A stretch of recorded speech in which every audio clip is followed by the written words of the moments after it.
Julian sat by the window, the vinyl of the booth sticking to his trousers. This was a shabby seafood shack called Neptune's Catch, positioned at a grimy intersection where the asphalt perpetually shimmered with a rainbow of old oil and dampness.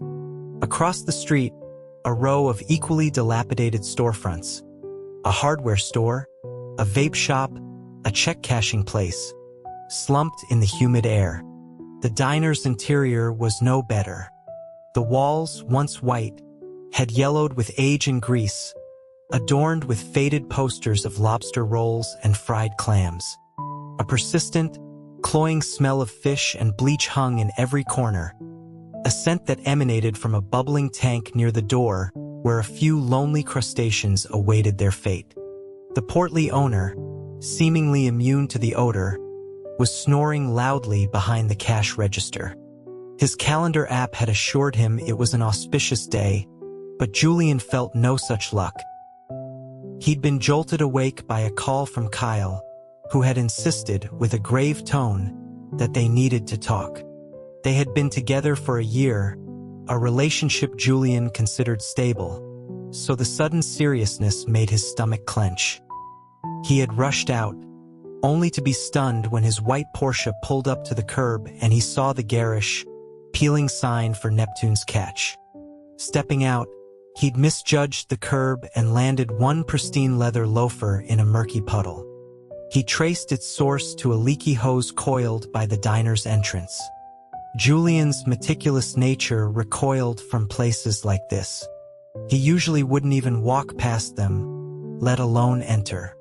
But after checking Kyle's text 3 times, he confirmed this was indeed the spot. He had braced himself and walked in.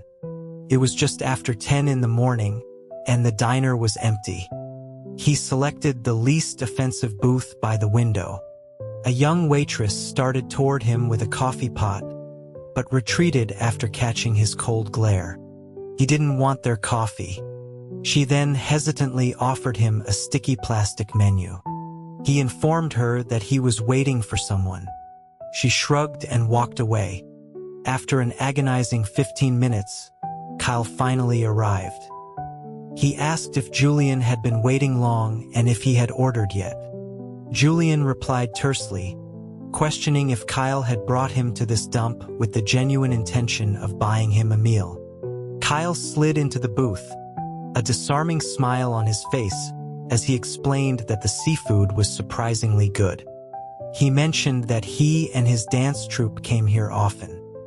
He acknowledged the place was a dive and that he normally wouldn't bring Julian, knowing his particular standards. Julian stared at him, pointing out that his standards hadn't changed overnight. He asked why today was different. Kyle waved the question away, flagging down the waitress. He ordered a few items with the ease of a regular, and the waitress's friendly demeanor confirmed his claim. Kyle was a dancer, compact and handsome, with a smile that came easily. It was a stark contrast to Julian's own guarded expression, which seemed to broadcast a constant low-level disdain for his surroundings. After ordering, Kyle poured Julian a glass of water from the pitcher on the table. This time, Julian didn't refuse, but he didn't drink it either. Kyle stated, without preamble, that he thought they should break up. Julian asked him what he meant. Kyle said that Julian must have suspected something when he asked to meet like this. Julian genuinely hadn't. He had known his own preferences since he was a teenager but had waited until his early 20s to date anyone, and Kyle was his first real boyfriend. It was a relationship he kept carefully hidden from his father, a formidable man who viewed the world in stark, traditional terms. As long as the old man was alive, coming out was not an option. He never imagined a year-old relationship would end so abruptly. Kyle told him that now he knew. He explained that in their year together, Julian had been too good to him, faultless even. Julian was confused, asking what the problem was then. Kyle shifted, his expression serious. He asked Julian if he ever thought about the future. Kyle's own family knew about him. after a tumultuous period, they had come to a quiet acceptance. While he couldn't get legally married, he still had to plan for his life. Julian, however, was the heir to a fortune. In a year or two, his family would start pressuring him to find a wife. He asked Julian what his plan was for that eventuality. Julian remained silent. Kyle's words hit a nerve he preferred not to acknowledge. His father, who had clawed his way to the top over decades, was the chairman of a corporation he still controlled with an iron fist. He was open to new business ideas, but his views on family and legacy were carved from stone. He would never accept his son spending his life with another man. Kyle continued, his voice softening. He said he liked Julian very much, but the uncertainty was unsettling. The fact that Julian went quiet at the mere hypothetical question of their future told him everything he needed to know. Silence hung between them. Kyle finally admitted that he had met someone else. He conceded that the new man wasn't as wealthy as Julian, but his parents were gone, leaving him a comfortable inheritance and, more importantly, no marital pressure. He could be with him openly, freely. Julian was floored. He had never expected a dancer, a man who moved in the world of high art, to deliver a breakup speech with such blunt, simple pragmatism. It was so transparently honest that Julian couldn't even find an angle to be angry. After a moment, he managed to ask if Kyle could guarantee this new man wouldn't change his mind and leave him someday. Kyle shrugged, suggesting that such things were a matter of luck. After all, he pointed out, he was the one changing his mind right now. He was simply eliminating the predictable obstacles first. Each word was a small, sharp pain, yet Julian also felt a strange sense of release. With Kyle's mindset, it was only a matter of time before their situation would have exploded, likely in his father's face. The fallout would have been catastrophic. He told Kyle that since he had laid it all out, he wouldn't beg him to stay. He added a final bitter. If the parentless wonder treated him badly, he shouldn't come crawling back. Kyle just smiled and said he wouldn't. With the tension broken, they chatted amicably. Kyle tactfully avoided mentioning his new boyfriend, but the joy was evident in his eyes. He seemed energized, vibrant. Julian tried to maintain a facade of detached composure, but a sour feeling churned in his stomach. When the food arrived, Kyle put a piece of fried fish on his plate. Julian, whose fastidiousness had been suspended during their relationship, now felt it return with a vengeance. Sensing the shift, Kyle asked the waitress for a clean fork to serve him. Julian, not wanting to make a scene, picked up his own fork to eat. That's when he saw it. A thick, greasy smear clinging to the rim of his bowl, a remnant of a previous meal. A wave of nausea washed over him. He shoved the plate and bowl toward the center of the table with a loud clatter. Kyle flinched, assuming Julian's anger had finally boiled over. He said quietly that if Julian didn't want to eat, he shouldn't force himself. He had a rehearsal to get to, so he was leaving. Julian, too disgusted to explain, just waved a dismissive hand. He told Kyle to go, that he would pay. Kyle left without another word. As soon as he was gone, Julian's pent-up frustration erupted. He called the snoring owner over and pointed to the filth on the bowl. The man squinted at it, yawning, and acknowledged the fault with a mumbled apology.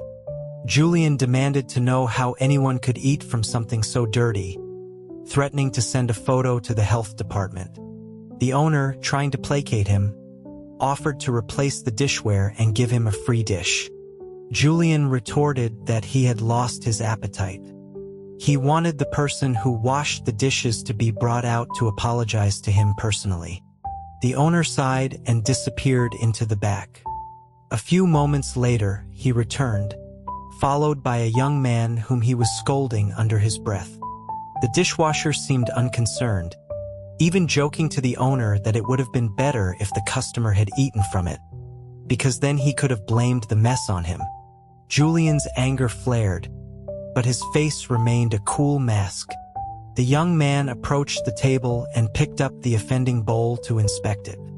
Julian took a moment to study him.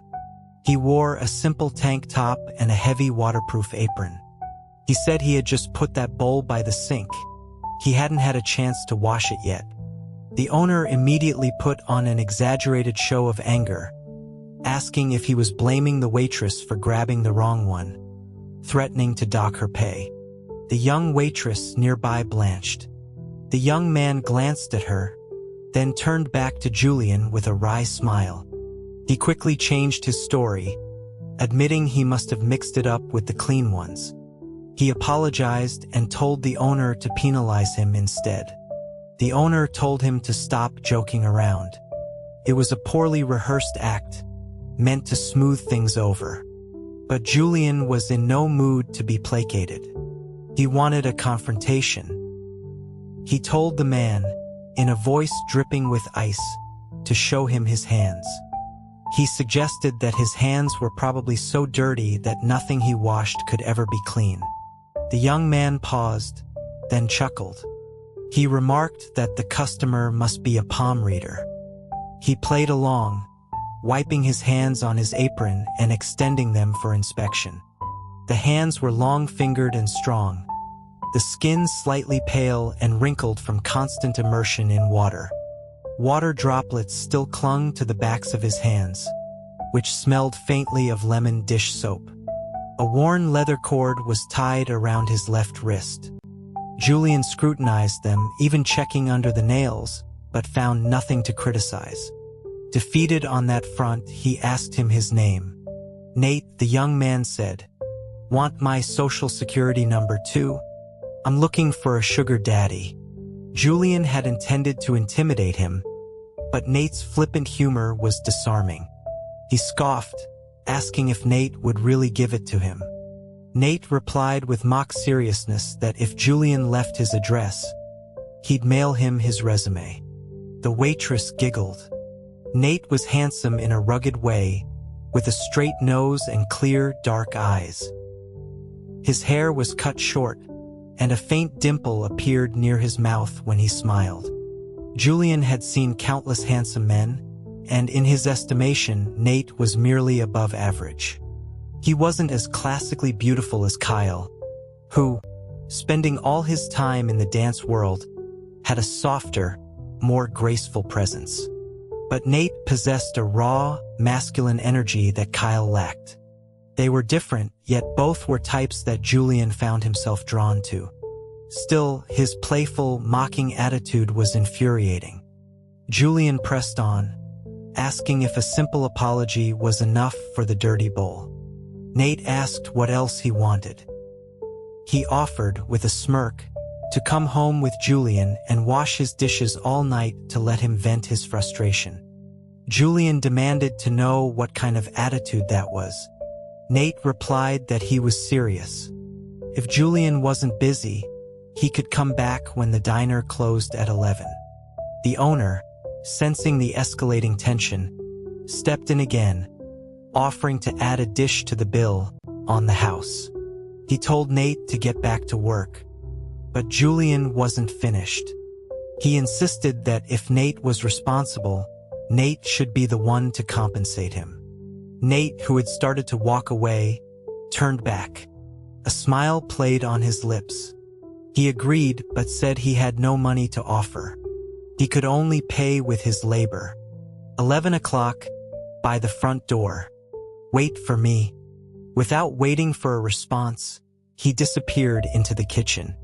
The owner chuckled nervously, explaining that he was just a kid from the country who didn't know any better.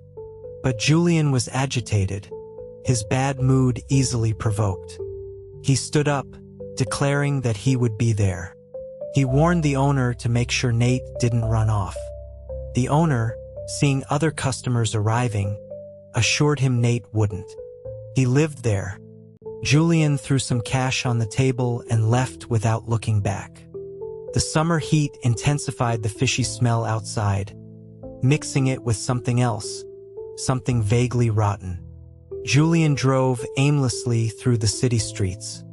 He had his own condo downtown, a refuge from the daily friction with his father. Usually, the solitude was a comfort.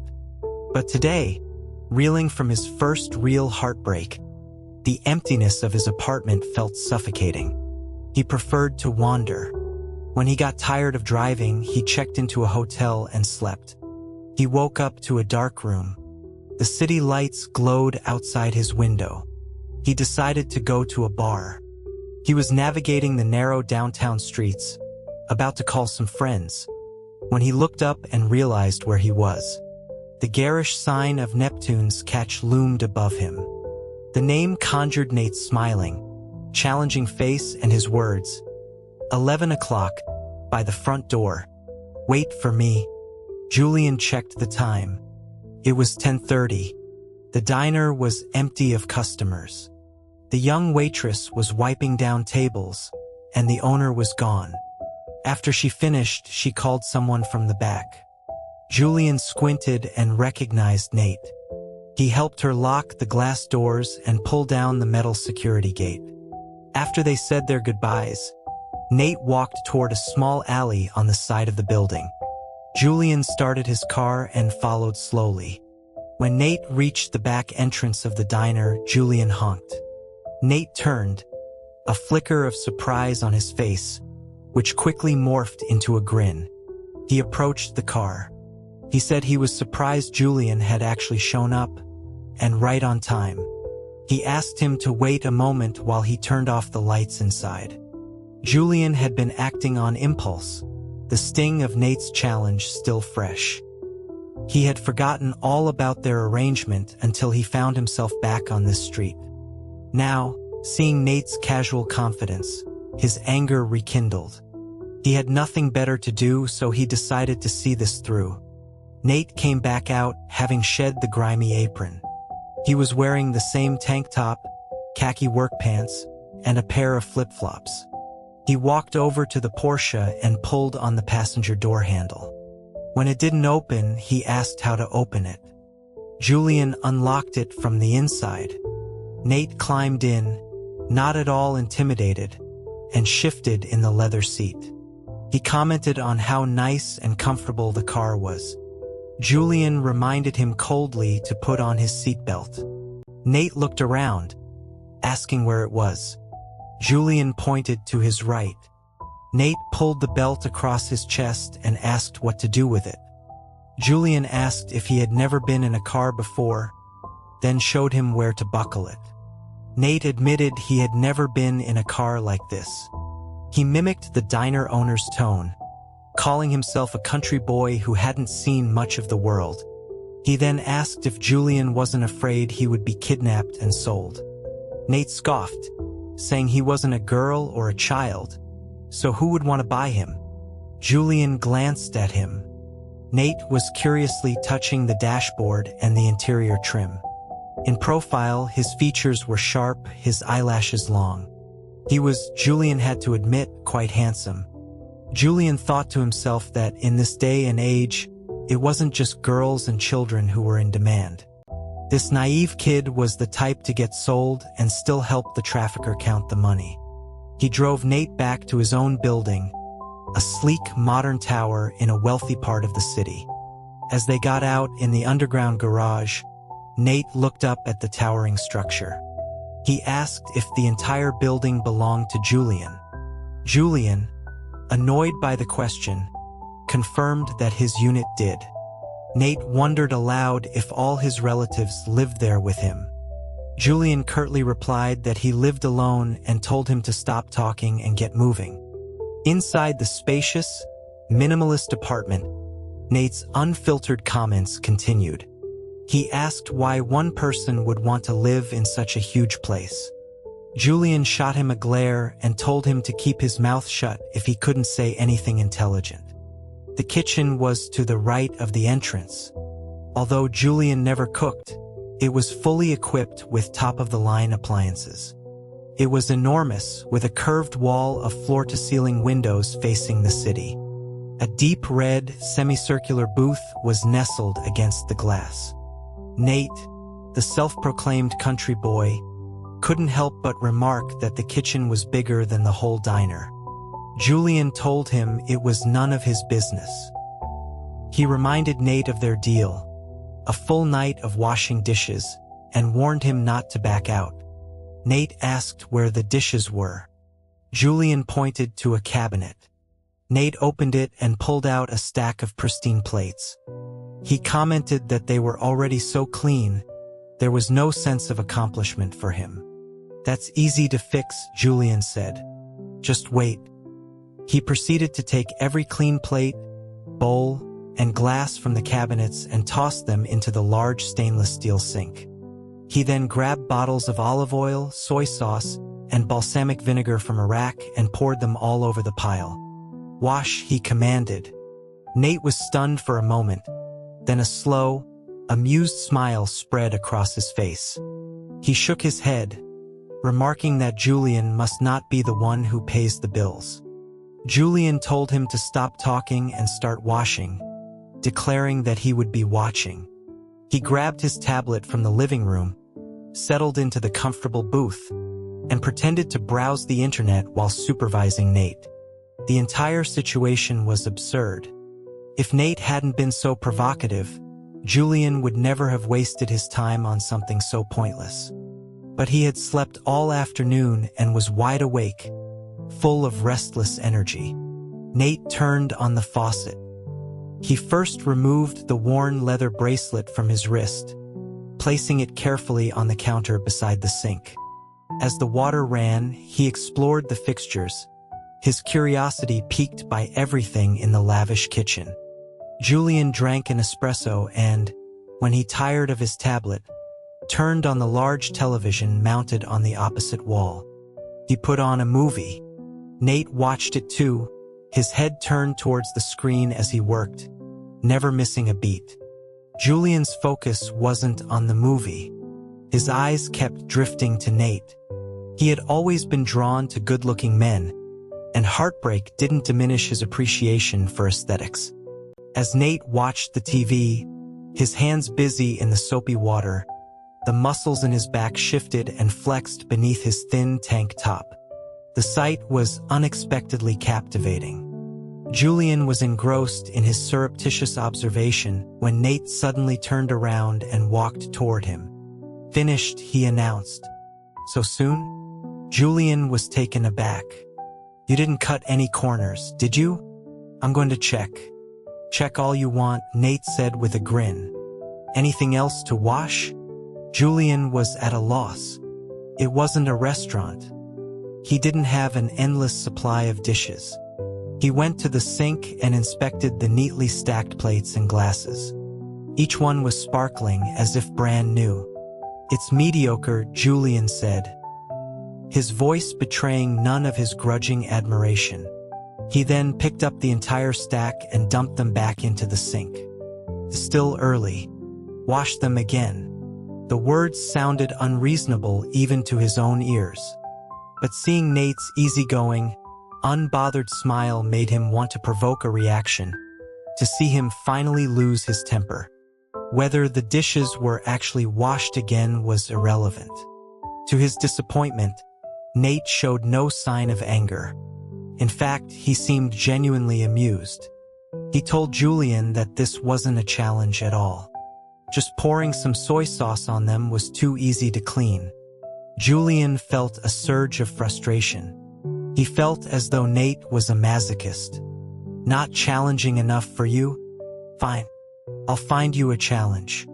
He pulled out his phone and dialed a number. There was a 24-hour bistro nearby whose owner he knew well. They delivered to him at all hours. "Tony," he said into the phone. "Mr.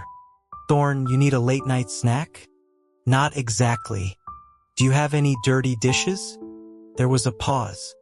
The owner, thinking he had misheard, asked him to repeat the question. "The dishes you've cleared but haven't washed yet. Send a bin of them over to my place." The owner laughed. thinking it was a joke. Everyone at the bistro knew about Julian's obsession with cleanliness. A single spot on a glass could cause an uproar. Sending him a bin of unwashed dishes seemed like asking for trouble. Julian insisted he was serious. He told him to send them over, and he'd call when they were clean and ready to be picked up. Hearing the serious tone in his voice, the owner, though baffled by the bizarre request, agreed. He hung up, murmuring to himself about the strange whims of the rich. The bistro was just a block away. Less than 10 minutes later, a large plastic bin full of dirty dishes arrived. Even Nate, with his unflappable demeanor, was wide-eyed at the sight. "This should keep you busy for the night," Julian said, a triumphant smirk on his face. Nate nodded. "You're certainly resourceful. You can give up now if you want. I'll let you go." "Who said I was giving up? Washing dishes is my profession," Nate said with a laugh, turning and getting back to work with renewed vigor. Julian felt a strange mix of annoyance and fascination. He was used to getting whatever he wanted, but this man was impervious to both threats and rewards. He justified his own childish behavior by framing it as a necessary response to Nate's stubbornness. He settled back into his booth with another espresso, put the movie back on, and continued his covert surveillance.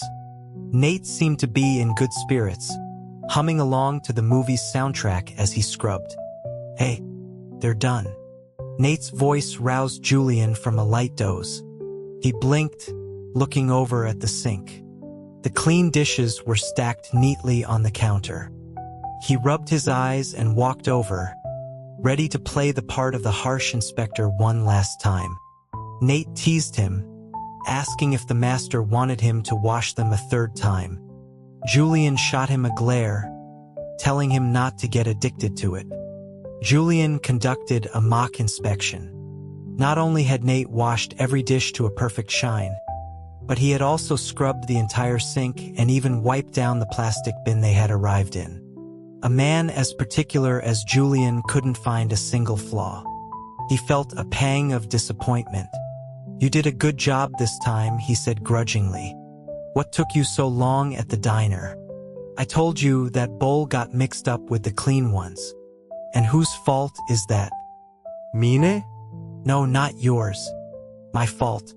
That's why I'm here taking my punishment, right?" Julian realized Nate had an incredibly even temper. No matter how much he provoked him, he never got angry. Even his arguments were delivered with a smile, and his voice was surprisingly pleasant. "Fine. You can go," Julian said. Nate glanced at the clock on the wall. "It's only 4 in the morning." He pointed out that it was too early for public transit. He was new to the city and didn't know the bus routes from this neighborhood back to Neptune's Catch. Julian had never taken a bus in his life and had no idea where the nearest stop was. With a sigh, he said he would drive him back. Seeing Nate's frugal nature, a man who would rather perform hours of manual labor than pay for a mistake, he knew Nate wouldn't take a cab, and making him walk across the city seemed a bit much. Reluctantly, Julian grabbed his car keys and drove Nate back to the alley behind Neptune's Catch. The sky was just beginning to lighten. As Nate unbuckled his seatbelt, he turned to Julian.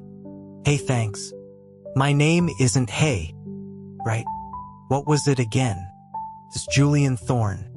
"Okay, Julian," Nate said. "Next time you come eat, I promise I'll wash your bowl myself." Julian sneered.